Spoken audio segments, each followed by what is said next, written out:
Halo semua, kembali lagi di channel Ngomongin Film.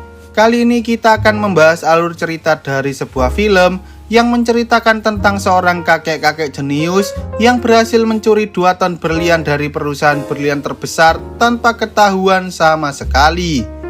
Para penyidik yang menyelidiki kasus itu pun sempat kebingungan karena tak mungkin 2 ton berlian hilang dalam waktu semalam tanpa adanya tanda-tanda pembobolan dari brankas tersebut. Lalu apakah yang akan dilakukan oleh si kakek dengan 2 ton berlian tersebut? Wes rasa kesuwen, langsung saja kita masuk ke alur ceritanya.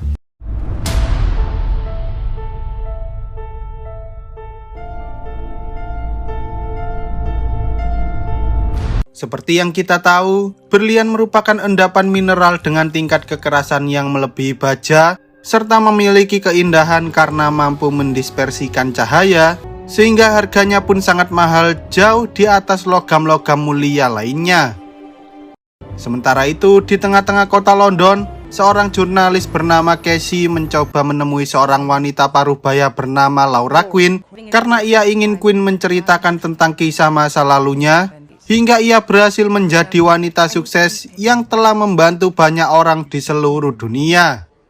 Sebelum Quinn menceritakan kisahnya, ia sempat menunjukkan sebuah berlian langka seberat 168 karat dengan 58 segi yang dulunya ia curi dari sebuah perusahaan berlian terbesar di kota London bernama London Diamond Corporation.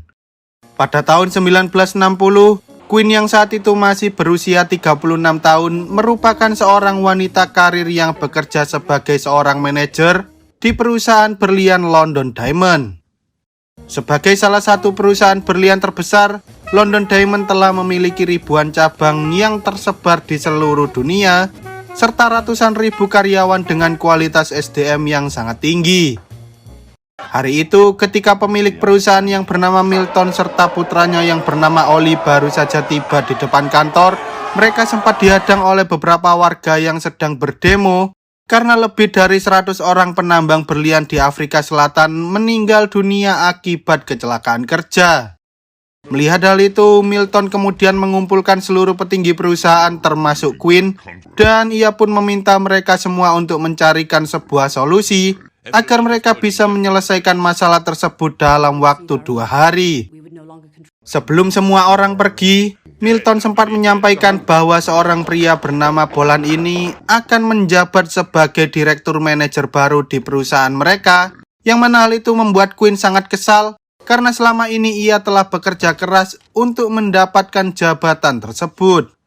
Quinn kemudian membuka sebuah surat, tetapi entah mengapa ia justru menyobek surat itu, lalu ia pun menggantinya dengan kata-kata bijak untuk menyemangati dirinya sendiri. Ia bahkan bekerja lebih giat lagi dari pagi hingga malam agar ia bisa mencapai keinginannya, yaitu mendapatkan jabatan penting di perusahaan berlian tersebut. Melihat Quinn selalu bekerja keras, seorang pria tua bernama Hobbs yang bekerja sebagai tukang bersih-bersih mencoba memberikan beberapa kata-kata bijak. Bahkan ia juga sempat memuji Quinn karena ia sangat kagum dengan kegigihan Quinn dalam melakukan semua pekerjaannya.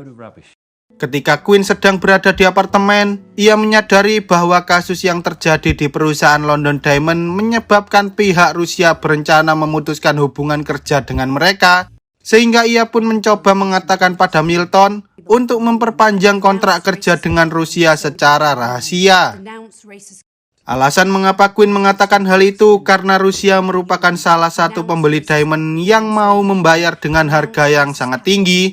Bahkan rekan-rekan yang lain pun setuju dengan apa yang dikatakan oleh Quinn tersebut. Kemudian saat Quinn hendak kembali ke kantornya, ia sempat bertemu dengan salah satu teman lamanya yang bernama Harold. Harold yang menyadari bahwa Quinn memiliki kinerja yang sangat baik pun mencoba memberikan sebuah kartu nama pada Quinn, berharap Quinn mau ikut bekerja di perusahaan miliknya. Keesokan harinya, seperti biasa saat Quinn tiba di kantor, ia menyadari bahwa ada seseorang yang memberikan sebuah tiket bioskop di dalam surat miliknya. Dan ketika Quinn mencoba menemui orang tersebut, ternyata orang yang telah memberikan tiket itu adalah Hobbs. Awalnya Quinn mengira bahwa Hobbs menyukainya, tetapi ternyata Hobbs justru memberikan sebuah informasi penting pada Quinn, bahwa dirinya akan dipecat dari perusahaan London Diamond akibat usulannya yang menyuruh Milton untuk bekerja sama dengan klien dari Rusia gagal. Quinn yang tak percaya pada perkataan Hobbs pun mencoba membuktikannya dengan cara masuk ke dalam ruangan salah satu sekretaris perusahaan untuk membuka beberapa dokumen yang ada di sana, hingga akhirnya Quinn berhasil menemukan sebuah dokumen yang berisi pemberitahuan tentang pemecatan dirinya. Karena Quinn tak ingin kehilangan pekerjaan begitu saja, ia mencoba menghubungi Harold serta menghadiri undangan makan malamnya, sambil berharap agar ia bisa bekerja di perusahaan Harold. Tetapi tanpa disadari, Harold justru mengatakan bahwa ia tak bisa memberikan pekerjaan pada Quinn karena reputasi Quinn menjadi buruk setelah ia merusak hubungan antara London Diamond dengan klien dari Rusia. Quinn yang tak bisa menerima kenyataan pahit itu pun hanya bisa terdiam termenung di dalam apartemennya. Bahkan ia sempat bermimpi tentang dirinya yang tertangkap oleh para security setelah ia mencoba mencuri sebuah berlian.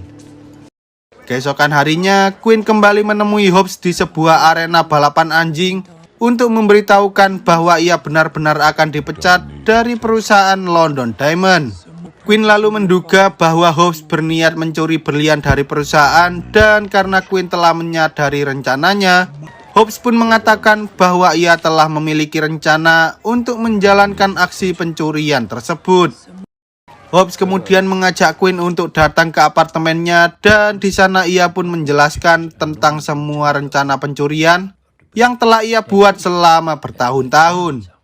Hobbs sangat yakin bahwa ia mampu melakukan semua rencana itu tanpa ketahuan, tetapi ia membutuhkan Quinn untuk mendapatkan kode brankas yang ada di kamar Milton, karena ia tahu bahwa Quinn terdaftar sebagai seorang tamu dalam sebuah acara yang akan dilaksanakan di rumah Milton. Dengan menggunakan sebuah botol Tupperware, Hobbs berniat untuk mengambil berlian dalam jumlah yang cukup banyak agar mereka bisa mendapatkan keuntungan yang sangat besar dari hasil menjual berlian-berlian tersebut. Singkat cerita, ketika Quinn menghadiri acara yang diadakan di rumah Milton, ia sempat bertemu dengan beberapa orang penting seperti Sinclair, orang yang menjamin seluruh asuransi perusahaan London Diamond, serta putra semata wayang Milton yaitu Ollie. Setelah menunggu cukup lama, Quinn akhirnya berhasil menyusup ke dalam ruangan Milton, tetapi sayangnya ia tak bisa menemukan kode brankas seperti yang telah dikatakan oleh Hobbs sebelumnya. Lalu saat Milton masuk ke ruangannya, Quinn pun secara diam-diam melihat apa yang dilakukan oleh Milton, hingga ia berhasil menemukan kode brankas yang ternyata disimpan di dalam sebuah kotak tersembunyi. Keesokan harinya, Quinn langsung memberikan kode brankas itu pada Hobbs agar ia bisa segera menjalankan rencana pencurian berlian. Tetapi saat Quinn hendak pulang, ia sempat melihat para staf keamanan yang sedang memasang kamera CCTV di beberapa tempat, termasuk koridor yang ada di dekat brankas berlian. Tanpa berlama-lama, Quinn pun segera meminta Hobbs untuk membatalkan rencana pencurian tersebut. Tetapi entah mengapa Hobbs justru mengatakan bahwa ia akan tetap melanjutkan rencananya, karena Hobbs sadar bahwa Quinn merupakan seseorang yang sangat pintar dan tampaknya ia juga telah menyiapkan rencana lain. Mendengar hal itu, Quinn akhirnya memberitahukan pada Hobbs bahwa di dalam koridor terdapat 8 kamera pengawas, tetapi hanya 4 kamera saja yang menyala secara bergantian. Mereka memiliki waktu selama 60 detik untuk menjalankan rencana pencurian, yaitu ketika kamera pengawas sedang berganti dari kamera satu ke kamera yang lain. Namun karena Quinn menyadari bahwa 60 detik bukanlah waktu yang cukup bagi Hobbs untuk masuk ke dalam brankas, ia pun berniat mengganggu orang yang sedang mengawasi kamera CCTV dengan cara menelpon nomor telepon yang ada di ruangan pengawas ketika Hobbs sedang menjalankan aksinya. Keesokan harinya, seperti biasa setelah semua karyawan yang ada di sana sudah pulang, Hobbs mulai membersihkan seluruh meja serta membersihkan lantai yang ada di setiap ruangan, termasuk ruangan pengawas. Setelah berhasil mencocokkan jam dengan ruangan pengawas, ia pun kembali melakukan pekerjaannya hingga akhirnya ia tiba di koridor brankas yang sedang dijaga oleh 2 orang security. Lalu ketika kamera pengawas mulai berganti, Hobbs pun segera berlari menuju pintu brankas serta membuka kode yang ada di sana. Hobbs sebenarnya sempat tertangkap oleh kamera CCTV, tetapi untungnya Quinn menghubungi ruangan pengawas tepat waktu, hingga akhirnya Hobbs berhasil masuk ke dalam ruangan brankas yang dipenuhi oleh berlian tersebut tanpa ketahuan oleh security sama sekali. Paginya saat Quinn sedang menunggu Hobbs di seberang jalan, tiba-tiba salah satu karyawan mencoba menyuruh Hobbs untuk kembali, yang mana hal itu membuat Quinn sangat cemas karena ia tak ingin rencana mereka ketahuan. Lalu ketika Quinn masuk ke dalam, ia melihat Hobbs keluar sambil membawa botol Tupperware miliknya, dan ternyata Hobbs tidaklah ketahuan karena ia hanya disuruh untuk memperbaiki toilet yang sedang mampet.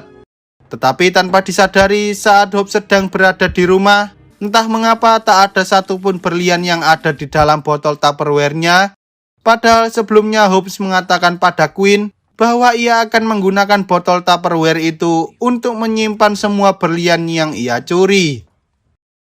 Di sisi lain, ketika Quinn sedang berada di dalam toilet, tiba-tiba ia dibawa oleh para petinggi menuju ke ruangan brankas, dan setelah Quinn masuk ke dalam, betapa terkejut dirinya karena seluruh berlian yang ada di dalam brankas itu telah lenyap tanpa ada satupun berlian yang tersisa. Padahal seluruh berlian yang ada di dalam brankas itu memiliki berat mencapai 2 ton, dan brankas itu juga memiliki sertifikat sebagai fasilitas teraman di seluruh Eropa, sehingga tak mungkin pelakunya mencuri semua berlian itu sendirian. Sementara itu, ketika para petinggi sudah berkumpul di ruangan Milton mengatakan bahwa ia tak ingin kejadian ini diketahui oleh publik, sehingga ia pun menyuruh para petinggi untuk tetap diam, dan ia juga menyerahkan seluruh kasus ini pada Sinclair serta penyidik dari pihak asuransi yang bernama Vince. Quinn yang penasaran di mana seluruh berlian itu pun mencoba menanyakan pada Hobbs, tetapi karena mereka semua sedang diawasi oleh Vince, Hobbs akhirnya menemui Quinn di sebuah bar sambil mengatakan bahwa ia tak bisa menunjukkan di mana berlian itu sekarang, sehingga ia menyuruh Quinn untuk tetap tenang agar mereka berdua tidak ketahuan. Di sisi lain, saat Vince sedang menginterogasi salah satu staf penjualan, tiba-tiba mereka mendapatkan sebuah paket yang mana di dalamnya berisi sebuah berlian berukuran besar bernama Bintang Afrika Selatan, serta sebuah surat yang bertuliskan jika mereka ingin semua berlian itu kembali, maka mereka harus membayar uang tebusan sebesar 100 juta pound sterling atau sekitar 1 triliun rupiah dalam waktu 48 jam. Beberapa saat kemudian, Vince yang mencurigai Quinn pun mencoba menginterogasinya sambil mengamati gerak-gerik Quinn, tetapi karena ia tak bisa mendapatkan banyak bukti, Vince akhirnya pergi dari ruangan Quinn dengan perasaan kecewa. Menyadari bahwa Vince kesulitan dalam menemukan pelakunya, Quinn meminta salah satu petinggi untuk memasukkannya ke dalam tim penyidik dengan alasan bahwa ia tak ingin kehilangan pekerjaannya sebagai salah satu karyawan penting di perusahaan London Diamond, agar Vince tak mencurigai dirinya sebagai seorang pelaku. Sementara itu, ketika Vince dan Quinn sedang menghadiri pertemuan antara Milton dengan Sinclair, Vince meyakini bahwa salah satu orang yang hadir di pesta telah mengambil kode brankas yang ada di dalam ruangan Milton, sehingga ia pun mengirimkan beberapa orang untuk melakukan penyelidikan di rumah Milton. Selain itu, mereka juga menyimpulkan bahwa pencurian berlian ini berkaitan dengan tujuan politik, sehingga mereka menetapkan Ollie sebagai terduga pelaku karena ia memiliki hubungan dengan para pejabat politik di kota tersebut.